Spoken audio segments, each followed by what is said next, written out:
গণতন্ত্র রক্ষার ডাক দিয়ে সুপ্রিম কোর্টে হাজির হন মুখ্যমন্ত্রী মমতা বন্দ্যোপাধ্যায়। দাবি পার্থ ভৌমিকের। তিনি বলেন, যেভাবে এসআইআর এর নামে সাধারণ মানুষকে হয়রানি করা হচ্ছে, তাতে এবার বাংলার মানুষের হয়ে কথা বললেন তিনি। গোটা ভারতবর্ষ দেখলো।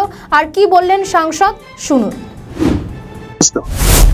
ইতিমধ্যে আপনারা জেনে গেছেন, অর্থাৎ সারা ভারতবর্ষের মানুষ জেনে গেছে যে গণতন্ত্র রক্ষায় স্বয়ং বাংলার মুখ্যমন্ত্রী মাননীয় মমতা বন্দ্যোপাধ্যায় নিজে আজকে সওয়াল করেছেন মানুষের গণতন্ত্র রক্ষা।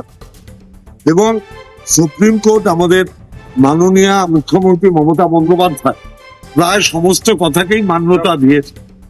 যেরকম ভাবে লজিক্যাল ডিসক্রিপেন্সির নামে মানুষকে হয়রান করা হচ্ছে, যেরকম ভাবে মাইক্রো অবজারভার নামিয়ে দিয়ে গণতন্ত্রকে হত্যা করা হচ্ছে, তার বিরুদ্ধে আজকে সরব হয়েছেন সুপ্রিম কোর্টে দাঁড়িয়ে মহামান্য বিচারপতির কাছে বিচার চেয়েছেন আমাদের মাননীয় মুখ্যমন্ত্রী মমতা বন্দ্যোপাধ্যায়।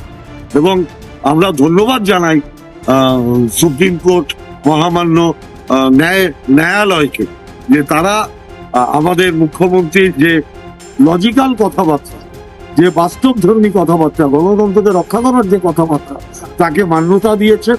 এবং আমরা আশা করি আগামী সোমবার তিনি যেটা শুনবে, মানুষ যারা গণতন্ত্র যাদের হরণ করা হচ্ছে, তারা একটা ন্যায় বিচার পাবে, যার পুরো কৃতিত্ব প্রাপ্য জননেত্রী মমতা বন্দ্যোপাধ্যায়।